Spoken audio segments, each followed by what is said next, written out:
He went to a building for a simple sales meeting, but when the receptionist spoke, he realized no one there was human. This story is from 2007. The city never slows down, and neither did Chirag. Every morning, he was the first one through the door. Every evening, he left last. He made the calls, knocked on the doors, smiled at strangers, and explained the benefits of water purifiers to anyone who would listen. Nobody bought. 3 months had passed, not a single sale. His boss called him into the office one afternoon and didn't bother softening the words. You've taken your salary for 3 months and sold nothing.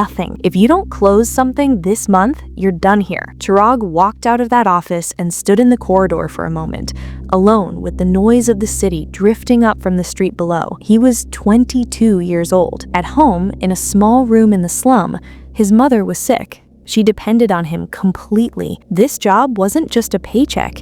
It was the only thread connecting where he was to where he needed to be. He thought to himself, I work hard every day, but nothing sells. These purifiers are expensive. Who is actually going to buy one? Then, quietly, something shifted. I cannot lose this job. I have to get out of this place.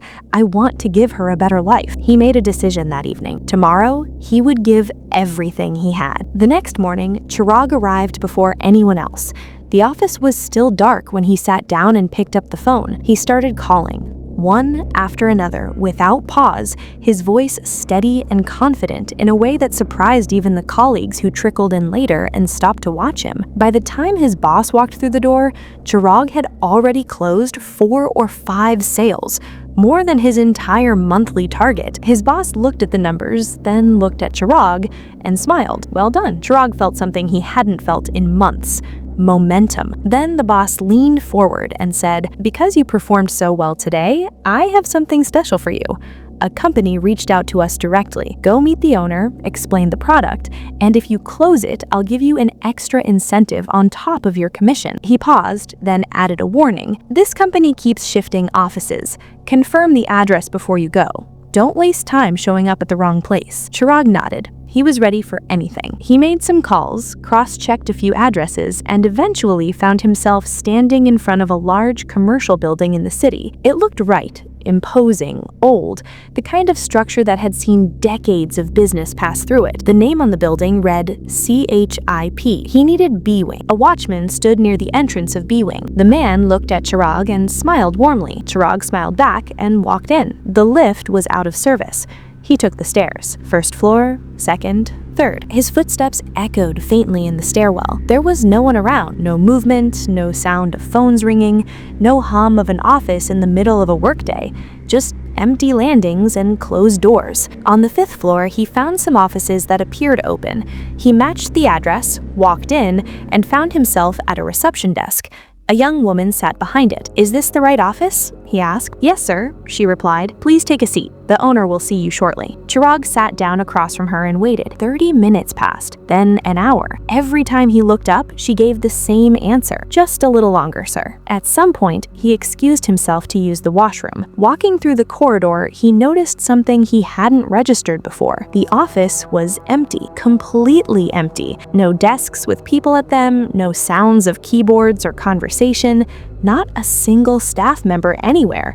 Only the closed door of one cabin at the far end. He returned to the reception and asked her directly, "Why is no one here?" She glanced up at him calmly. "It's Friday, sir. Hardly anyone comes in. Today, it's just me. The boss is in that cabin." Chirag sat back down. The light outside had faded entirely by the time the clock reached 8 p.m. Then it came, a loud, concussive explosion from somewhere below.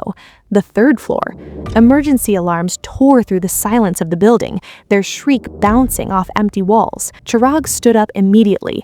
"What was that? I need to leave." "Sit down," the receptionist said, her voice flat. "These sounds happen every day." From below, screams began to rise. Human screams, raw and desperate, climbing upward through the floors like smoke. "What is happening down there?" Chirag demanded. She looked at him and said simply, "People must be burning, sir." The words landed like a stone in still water. He couldn't move. "No one comes to help," she continued, her tone unchanged. "These screams happen every day. People have forgotten them." The screaming grew louder, closer, moving floor by floor. Chirag stood frozen, watching the woman at the desk, and then her face changed. The calm expression she had worn for hours cracked apart and became something else, pure, wild terror, as if she had suddenly seen something no one else could see. She began to scream. Chirag squeezed his eyes shut and began to pray. A hand gripped his shoulder and shook him hard. He opened his eyes. The watchman from downstairs stood in front of him. The building was quiet. No alarms, no screaming. The receptionist was gone. "Sir, staying here this late is not allowed. You need to come down with me right now." Chirag looked around at the empty office. But the woman, the receptionist, she was sitting right there. The watchman looked at the empty desk, then back at him. "There is no one here, sir. There are no offices on these floors. The lower floors are chemical storage, go-downs.